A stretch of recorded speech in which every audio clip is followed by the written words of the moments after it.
Ok, esta no es escatológica tampoco, pero muy interesante. Ahí hay otras errores escatológicas, pero dice, no voy a mencionar su nombre. Dios los bendiga. Es de Venezuela. Me separé de mi esposa hace 20 años y tengo una nueva pareja desde hace 17 años. Me quiero casar con ella, pero mis pastores dicen que debo quedarme solo. Si fueran de su iglesia, Pastor Armando, ¿usted le daría el mismo consejo? Entonces, se divorció y ahora se quiere volver a casar, ¿es correcto? Correcto. Él se separó y se divorció seguramente y tiene 17 años con su compañera y se quieren casar, pero los pastores le dicen, no, usted tiene que quedar solo. Bueno, la respuesta bíblica es la siguiente. En el caso que fuera de nosotros, viene una persona y me dice, vamos a ponerle Juan, pastor, me divorcié en tanto tiempo. Lo primero que nosotros le preguntamos a la persona que se ha divorciado es bajo qué características se divorció. Si fue porque ella lo engañó a él, o él la engañó a ella, o porque hubo un matrimonio demasiado tóxico, etcétera, etcétera. Entonces sabemos que la causal de divorcio en la Biblia es simplemente cuando hay adulterio y abandono de hogar. De acuerdo a 1 Corintios 7, versículo 12 al 16. Lo vamos a leer rápidamente enseguida. Entonces, a esta persona se le pregunta, si él me dice, bueno, fue por adulterio, porque sí me fui yo con otra y mi esposa me metió el divorcio. Entonces, la obligación de la persona que abandonó a su esposa porque él cometió adulterio es ir con ella y pedirle perdón, ¿verdad? Y buscar la reconciliación, por lo menos durante el primero o segundo año. Porque, bueno, la esposa dice en Proverbios 6 que es muy difícil que los celos puedan ser sanados inmediatamente, toma tiempo y él tiene que pagar el precio por ese tiempo. Ahora bien, si pasa un año o 2 años y él regresa otra vez para decirle, oye, quiero regresar contigo, perdona mi adulterio, y ella le dice, ya no quiero saber nada de ti, en ese momento él puede comenzar a seguir a Jesucristo de una forma ya verdaderamente en santidad y puede volver a casarse con el perdón de Dios.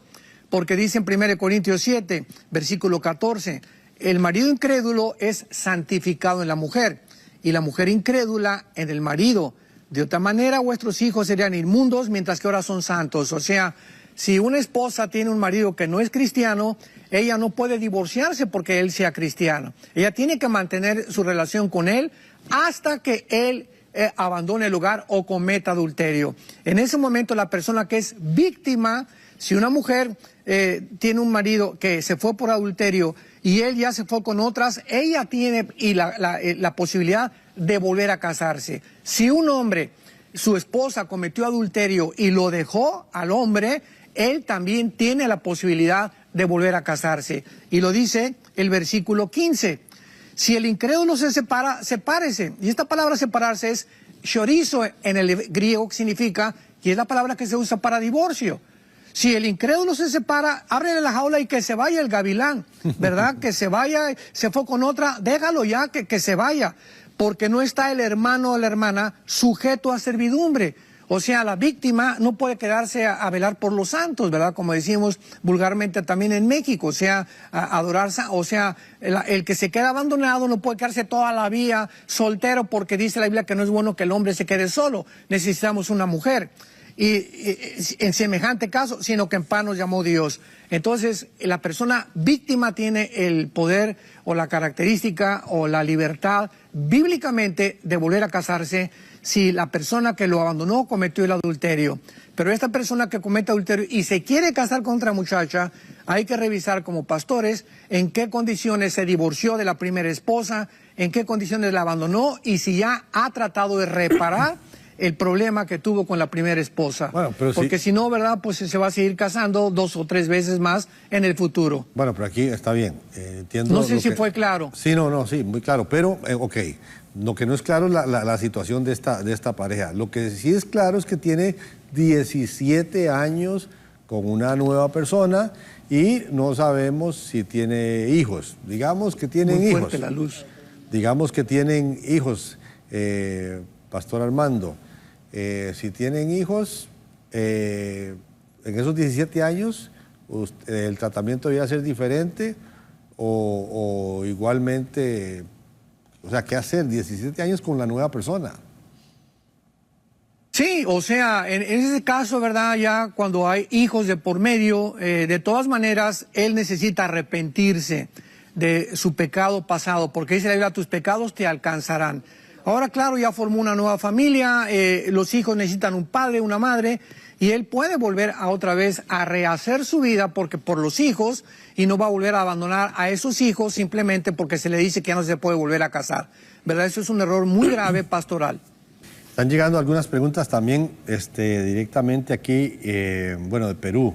Muy interesante esta, dice, no es escatológica. Doctor Armando, tengo 2 preguntas y contarle una anécdota. Si somos imagen y semejanza de Dios, ¿por qué existen asesinos, violadores, femicidas, etcétera? Para mí son hijos de Satanás. No creo que Dios se equivoque en su creación. Segunda, si Satanás sabe que va a perder, ¿por qué es tan terco de seguirle haciendo la guerra a Dios en el Armagedón? Denis, desde Perú. Bueno, en primer lugar, cuando fuimos formados a la imagen y semejanza de Dios, era para reflejar el carácter de Dios. Sin embargo, la Biblia es muy clara en el capítulo 3 del Génesis, donde dice que cuando el pecado entró, esta imagen se deterioró de alguna forma y entonces morimos espiritualmente de Dios, porque somos espíritu, alma y cuerpo. Al entrar el pecado, nuestra relación espiritual se cortó. La muerte en la Biblia, la palabra thanatos en el griego no significa cesar de existir. La palabra muerte en la Biblia significa separación. Entonces morimos espiritualmente, nos separamos, nos aislamos de la fuente de energía que es Dios. Y comenzamos a depender nada más del alma y del espíritu. Entonces, todos los seres humanos están separados, nacimos porque por el pecado original que hemos heredado y además porque pecamos en acción también, estamos separados de Dios. Y en el momento que nos separamos, pues la imagen de Dios se distorsionó y comenzamos a depender de nuestras decisiones, nuestra voluntad, y eso Dios no lo puede impedir, porque entonces impediría todas las guerras y hubiera impedido el holocausto, hubiera impedido las matanzas de Saddam Hussein, hubiera impedido que se violen los niños, porque en ese momento ya el ser humano deja de ser libre, por lo cual tiene que llegar a un juicio y tiene que ser acusado al final de todas sus acciones. Entonces, esta imagen se perdió, se deterioró, pero mantenemos la semejanza, porque dice el libro de Santiago que todavía el hombre caído tiene la semejanza de Dios, porque dice también Salomón en Eclesiastés 3:11 que llevamos la eternidad entre nosotros, aunque estamos separados espiritualmente, el alma mantiene la eternidad. Sabemos que hay algo fuera de nosotros y por eso existen las religiones. Entonces, esta es la razón por la cual Dios no puede intervenir, porque entonces dejaríamos de funcionar como agentes libres.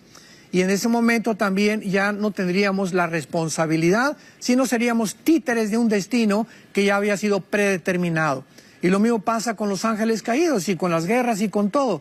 Dios sabe todo el futuro, pero ¿por qué lo sabe? Porque Él es omnisciente, pero al mismo tiempo lo sabe que esas personas que están actuando, antes de que ellas actuaron, sabían cómo iban a actuar, pero tenían que actuar de esa manera para que Él pudiera tener una base para el juicio final. La segunda pregunta que hacía era ¿por qué Satanás es tan terco y sigue necio con lo de Armagedón? Esa es la contradicción del mal. El mal tiene 2 enemigos. El mismo mal, si el bien no destruye al mal, el mismo mal tiene el poder o el potencial de autodestruirse. Si una banda de delincuentes, una banda de mafiosos, la policía no los termina capturando, entre ellos mismos se van a autodestruir, porque ese es el potencial del mal. Pero el bien solamente tiene un enemigo, que es el mal. Entonces, el mal por sí mismo, esto ya filosóficamente, no puede subsistir. El mal es autodestructivo. Entonces, esta es la razón por la cual Satanás no tiene la sabiduría de Dios. Y en el momento que se rebeló contra Dios, perdió completamente la perspectiva de lo que el mal iba a hacer en su propia personalidad. Y es lo mismo con los seres humanos. Como es posible que una persona que fuma sabe que el cigarro le va a afectar los alvéolos pulmonares, la garganta, el esófago, la tráquea, los pulmones? ¿Por qué lo sigue haciendo? Él sabe que se está destruyendo, porque una persona que se emborracha sabe que su hígado puede morir, se puede divorciar, va a acabar con la familia. ¿Por qué seguimos haciendo lo que sabemos que nos va a destruir? Porque esa es precisamente la característica principal del mal que llevamos dentro. Cristo vino a eso, a darnos al Espíritu Santo para comenzar a luchar en contra de esa tendencia que tenemos de nuestra autodestrucción y que permanece en Satanás. Hola, hoy quiero invitarte a que te suscribas a nuestro canal de YouTube y que puedas estar pendiente de todo el contenido que vamos a estar subiendo. No queremos que te pierdas la oportunidad de estar conectado a la palabra de Dios a través de los mensajes que tenemos aquí en nuestro canal. Así que suscríbete.